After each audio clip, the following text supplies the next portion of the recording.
കുഞ്ഞിന്റെ തല മസാജ് ചെയ്ത് ഉരുട്ടാത്തോണ്ടാണ് തല ഇങ്ങനെ ഇരിക്കുന്നത്. തല ഉരുട്ടി നല്ലവണ്ണം മസാജ് ചെയ്യണം, മൂക്ക് നല്ലവണ്ണം പിടിക്കണം. ഇങ്ങനെ കേൾക്കാത്ത ഏതെങ്കിലും ഒരു അമ്മ നമ്മുടെ നാട്ടിലുണ്ടോ? മിക്കപ്പോഴും അമ്മമാരോട് എല്ലാവരും പറയുന്നതാണ് നല്ലവണ്ണം മസാജ് ചെയ്താലേ കുഞ്ഞിന്റെ വളർച്ചയ്ക്ക് അത് ശരിയാവുള്ളൂ. തല നല്ലവണ്ണം ഉരുട്ടാനും മൂക്ക് പിടിച്ച് വലിക്കാനും ഇതൊക്കെ പറയുന്നത് നല്ലതാണോ എന്ന് ചോദിച്ചാൽ ഒട്ടും നല്ലതല്ല. കുഞ്ഞുങ്ങളെ മസാജ് ചെയ്യുമ്പോൾ ചില കാര്യങ്ങൾ ശ്രദ്ധിക്കുക. എന്താണെന്ന് വെച്ചാൽ ആഹാരം കഴിച്ച ഉടനെ കുഞ്ഞിനെ മസാജ് ചെയ്യിക്കരുത്. അതുപോലെ ഏറ്റവും ബെസ്റ്റ് മസാജ് ചെയ്യേണ്ട ആളെന്ന് പറയുന്നത് അമ്മ തന്നെയാണ്. കുഞ്ഞിന് സേഫായിട്ടും സ്നേഹത്തോടെയും മസാജ് ചെയ്യാൻ പറ്റുന്ന ആൾ കുഞ്ഞിന്റെ അമ്മയാണ്. 3 to 5 minutes മതി. ഏറ്റവും ബെസ്റ്റ് എണ്ണ എന്ന് പറഞ്ഞാൽ വെളിച്ചെണ്ണയാണ്. അല്ലാതെ ഒരു തരം എണ്ണയും കുഞ്ഞിന് നല്ലതല്ല. പെട്ടെന്ന് മസാജ് ചെയ്യുക. മസാജ് ചെയ്യുന്ന കുഞ്ഞിന്റെ വളർച്ചയ്ക്ക് നല്ലതാണ്, സ്ട്രെസ് കുറയും, ഗ്രോത്തിനൊക്കെ ഡെവലപ്മെന്റും ഒക്കെ നല്ലതാണ്, അമ്മയായിട്ടുള്ള ബോണ്ടിങ് ഒക്കെ ഇമ്പ്രൂവ് ചെയ്യും.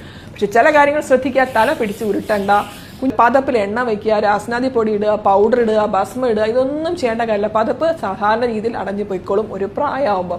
അതുപോലെ കുഞ്ഞിന്റെ മൂക്ക് പിടിച്ച് വലിച്ച് തിരുമുന്ന ആൾക്കാരുണ്ട്. മൂക്ക് പിടിച്ച് വലിച്ച് തിരുമരുത്, കുഞ്ഞിന്റെ അസ്ഥിക്ക് അത് കേടാണ്. അതുപോലെ കവിള് ഇതുപോലെ ഹാനികരമായ രീതിയിൽ പരുത്തി ഉരുട്ടുന്നവരുണ്ട്, അതും നല്ലതല്ല. നിപ്പിള് കശക്കി പാല് കളയുന്നത് ഒട്ടും ശരിയല്ല. പൊക്കിളില് അംബിളിക്കൽ ഹെർണിയ ഉള്ള ചില കുഞ്ഞുങ്ങളിലൊക്കെ ആണെങ്കിൽ അവർ പൊക്കിൾ കശക്കാറുണ്ട്, അങ്ങനെ ചെയ്യരുത്.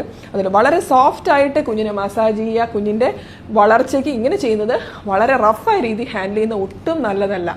അതുപോലെ കുഞ്ഞിന്റെ കാലുകൾ തന്നെ നമ്മൾ വലിച്ചു തിരുമുന്നതും ഒട്ടും ശരിയല്ല. ഇത്രയും കാര്യങ്ങൾ ശ്രദ്ധിക്കുക.